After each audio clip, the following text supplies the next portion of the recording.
तो हेलो बच्चों, हमारे चैनल एजुकेशन बाय रीता में आपका स्वागत है। तो बच्चों, हम 8th क्लास की हिंदी की बुक है मंजरी, जिसका चैप्टर नंबर है 9। चैप्टर का नाम है हिंदी विश्व शांति की भाषा। इस चैप्टर में क्वेश्चन आंसर के माध्यम से वार्तालाप हुई है। और इस चैप्टर के जो लेखक हैं वो हैं साइजी माकिनो। इनका जन्म, ये जापान के रहने वाले थे। जापान में 11 फरवरी सन 1924 ईस्वी को जन्मे साइजी माकिनो हिंदी भवन द्वारा हिंदी रत्न से सम्मानित किए जा चुके हैं। आपने हिंदी में कई पुस्तकें लिखी हैं। मूलतः आप पशु चिकित्सक थे। बाद में कुछ समय के लिए आपने दुभाषीय का भी कार्य करे। दुभाषीय मतलब दोनों भाषाओं का कार्य किया। ये जापान के थे और ये हिंदी रत्न सम्मान से सम्मानित भी किए जा चुके थे। तो चलिए बच्चों, इस चैप्टर को हम पढ़ते हैं और समझते हैं। क्वेश्चन आंसर के माध्यम से इसमें दिया गया है। बच्चों, इस चैप्टर में हिंदी प्रेमी साइजी माकिनो से रत्नावली कौशिक की बातचीत पर आधारित क्वेश्चन आंसर के माध्यम से वार्तालाप हुई है। उसी पर क्वेश्चन आंसर दिए गए हैं। तो जापान में 11 फरवरी सन 1924 ईस्वी को जन्मे साइजी माकिनो 36 वर्ष की उम्र में एक बार भारत जो आए तो फिर यहीं के होकर रह गए।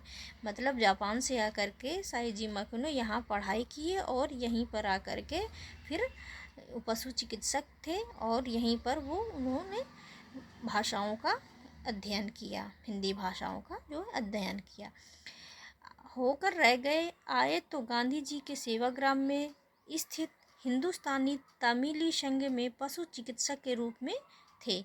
पर हिंदुस्तान का ऐसा रंग चढ़ा कि फिर लौटने का मन ही नहीं हुआ। खादी क्या अपनाई, संपूर्ण चिंतन ही खादीमय हो चला। आइए मिलते हैं महात्मा गांधी और रविन्द्रनाथ टैगोर के इस अनन्य भक्त और हिंदी प्रेमी साइजी माकिनो से। तो इसमें प्रश्न के माध्यम से और उत्तर के माध्यम से दिया है। तो प्रश्न है, भारत आने के पीछे क्या विशेष उद्देश्य था? किसका? साइजी माकिनो का। तो उत्तर में दिया गया, सन 1958 ईस्वी की बात है। मुझे फुजी गुरुजी ने वर्धा स्थित सेवाग्राम में आने का आमंत्रण दिया। वे सन 1931 ईस्वी से गांधी जी के सहयोगी थे और सेवाग्राम में ही रहते थे। यहाँ एक पशु चिकित्सक की आवश्यकता थी। सोचा कुछ साल के लिए भारत चला जाता हूँ। आज 45 वर्ष होने चले, अब तो भारत ही मेरा घर है। बाद में फुजी गुरुजी ने ही मुझे रविन्द्रनाथ टैगोर के पास शांति निकेतन भेजा। शांति निकेतन में गुरुदेव के साथ रहकर जीवन का अर्थ और सोच की धारा बदल गई। फिर दूसरा क्वेश्चन है, हिंदी सीखने और पढ़ने का सिलसिला कैसे शुरू हुआ? किसका? साइजी माकिनो का हिंदी पढ़ने और सीखने का सिलसिला किस प्रकार शुरू हुआ? तो आंसर में दिया है, अप्रैल सन 1959 ईस्वी में पंढरपुर सर्वोदय सम्मेलन के बाद विनोबा जी ने मुझसे कहा कि मैं सेवाग्राम लौटकर हिंदी सीखना प्रारंभ करूं, और मैंने हिंदी सीखना प्रारंभ कर दिया। उन दिनों सेवाग्राम के प्रेसिडेंट आर्यनाकम हुआ करते थे। उन्होंने आगरा के एक अच्छे हिंदी शिक्षक को मेरे पास भेजा। मुझ जैसे विदेशी के लिए हिंदी सीखना बहुत मुश्किल काम था। मुझे खराब उच्चारण के लिए बहुत डांट पड़ती थी, पर धीरे धीरे मैंने हिंदी बोलना और पढ़ना सीख लिया।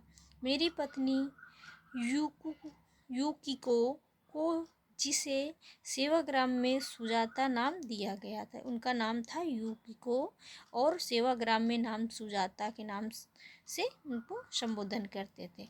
हिंदी सीखने के लिए वर्धा राष्ट्रसभा प्रचार समिति में भेज दिया गया। यह 6 महीने तक हॉस्टल में रहकर हिंदी पढ़ती रहीं। शायद जापानियों में वही हिंदी का सर्वप्रथम छात्र रहीं। मतलब जो जापान से आई थी वो शायद जापान की हिंदी पढ़ने वाली सर्वप्रथम छात्रा थी। नेक्स्ट क्वेश्चन में है, सेवाग्राम में रहकर तो आप चरखा चलाना भी सीख गए होंगे। उत्तर में है, सेवाग्राम में गौशाला में इतना काम रहता था कि चरखे की तरफ ध्यान ही नहीं जाता था। आज मैं चरखे के महत्व को समझ सकता हूँ, बल्कि आज के युग में फिर से चरखे के प्रचार और प्रशिक्षण की आवश्यकता महसूस करता हूँ। गुरुदेव नेक्स्ट क्वेश्चन है, गुरुदेव टैगोर का साथ और शांति निकेतन का वातावरण आपको कैसा लगा। फिर आंसर में है, गुरुदेव के व्यक्तित्व और शांति निकेतन के परिसर के प्राकृतिक सौंदर्य ने मुझे इतना आकर्षित किया कि मेरा कहीं जाने का मन ही नहीं करता था। हिंदी भवन के सामने वाले छात्रावास में रहकर केवल पढ़ता रहता था। शांति निकेतन का परिवेश इतना शांत था कि पुस्तकालय में बैठे हुए आप घड़ी की आवाज़ स्पष्ट सुन सकते थे। मैंने भी पवित्र भूमि शांति निकेतन को अपनी जीवन साधना के आधार बना लिया। समझ नहीं आता कि गुरुदेव के व्यक्तित्व ने वातावरण को इतना सुंदर बना दिया, या इतने शांत वातावरण में ही गुरुदेव जैसे महापुरुष की रचना की।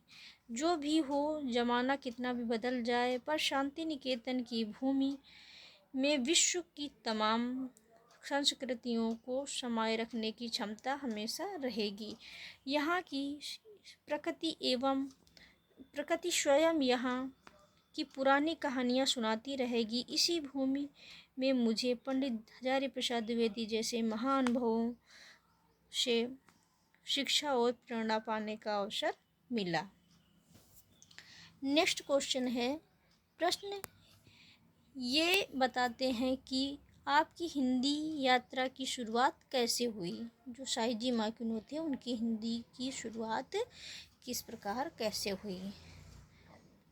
तो आंसर में सच तो यह है कि हिंदी की कृपा से मेरा जीवन चल पड़ा, वरना रोज़मर्रा की ज़रूरत पूरी करना मुश्किल हो जाता। उन दिनों ग्वालियर में बड़ला फैक्ट्री में जापानी तकनीकी से एक फैक्ट्री लगाई गई। जापानी इंजीनियरों को हिंदी नहीं आती थी और फैक्ट्री में काम करने वाले भारतीयों को जापानी। मुझे बुलाया गया और दुभाषिए के रूप में मैंने 400 रुपये महीने पर काम करना शुरू किया। मैंने 4 साल काम किया और हिंदी में भी बहुत से लेख लिखे जो विभिन्न पत्र पत्रिकाओं में प्रकाशित हुए।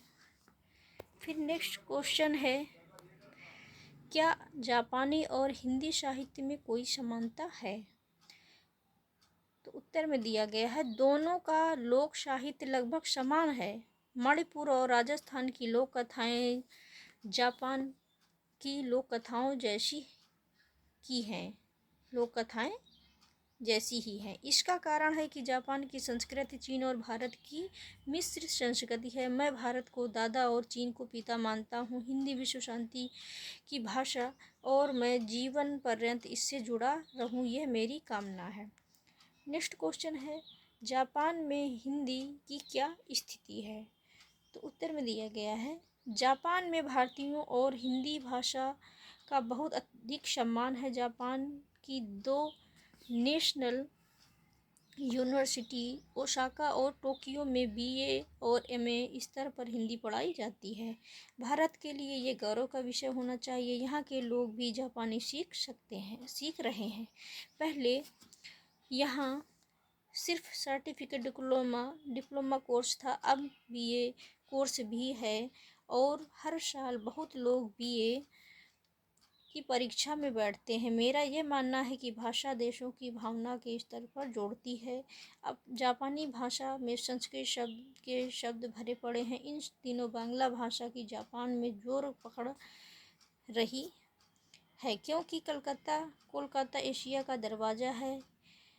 एक समय में सबसे ज़्यादा जापान कलकत्ता में ही रहते थे, तब तो पूरे देश में बिखर गए हैं। अब नेक्स्ट क्वेश्चन में दिया गया है कि जापान में और कौन विशिष्ट लोग हिंदी सेवा में रत हैं, कि जापान में कौन से लोग हैं जो हिंदी सेवा से रत हैं। तो उसमें उत्तर में है प्रोफेसर दोई ने टोक्यो विश्वविद्यालय में हिंदी विभाग की स्थापना की।